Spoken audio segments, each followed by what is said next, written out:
Anthony. This is my video presentation on my patient. So let's jump into it. This is Joshua Rowe. Let's give a little history on my patient Joshua Rowe here. He is a 60-year-old male. He was once a smoker, hasn't smoked in a while. Some of his medical history is hypertension, high cholesterol, neck and back pain, anxiety and depression. The only surgeries he's ever had is hernia surgery. So now we're going to be just kind of giving a little backstory, going through all the things that happened to Mr. Rowe's life that caused him to have to become one of my patients, and just kind of how he ended up getting here. Okay, so let's start from the beginning. Let's start where Mr. Rowe's story began. He was at home, not feeling well. He was having trouble breathing. He just noticed something wasn't right. Like, the breathing was a major concern. What's your name? Joshua Rowe. Why are you here? I've been having trouble breathing and I'm just not feeling good in general. Okay, let's get you in a room. So Mr. Rowe was taken back into the ER where they ran some tests and determined that he had pneumonia in bilateral lobes.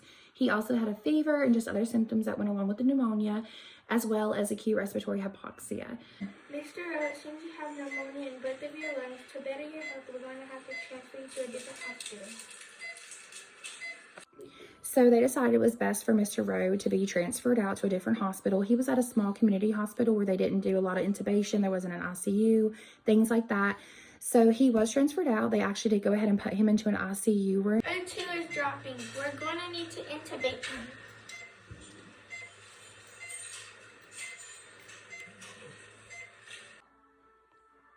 So Mr. Rowe was intubated. His O2 levels were dropping.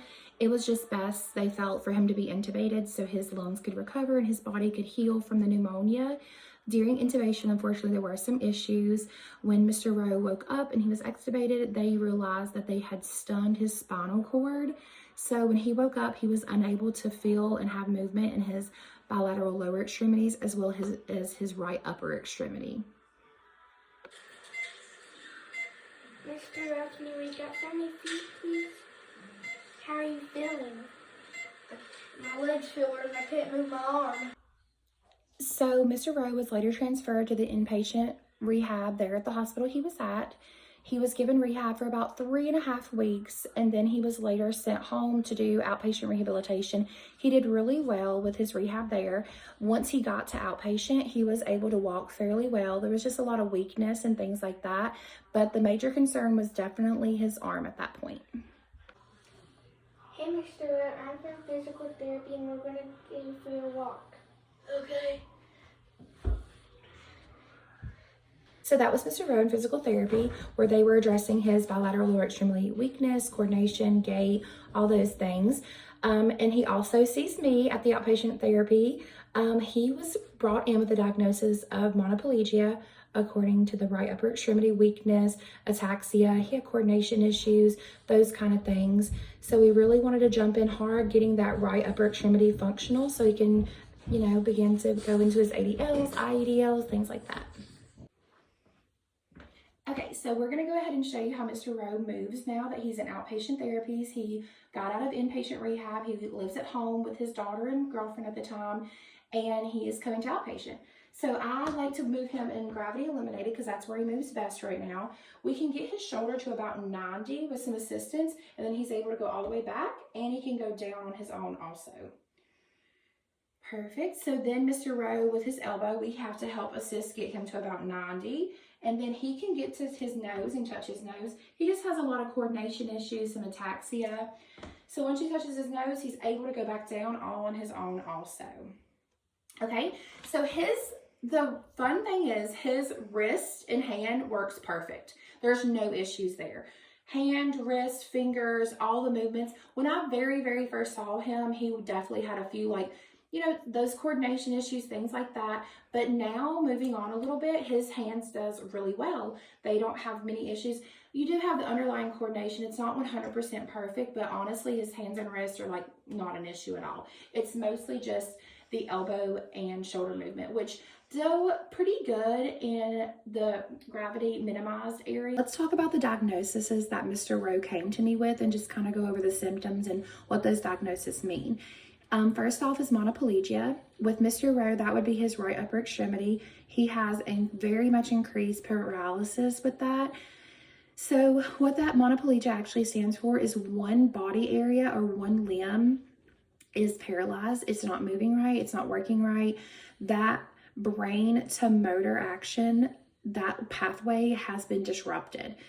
So when his spinal cord was stunned, that's what's causing that disruption. The next one he had was ataxia. That is when your balance and coordination is off. As you saw in the last video, Mr. Rowe could touch his nose, but he had difficulty with that. That was not a smooth motor coordination kind of action. So he was more shaky. He really couldn't find his nose. He couldn't get there, but he was able to achieve that. But the ataxia that was shown in the video is just how that affects it. And then last, he just had the upper and lower extremity weakness.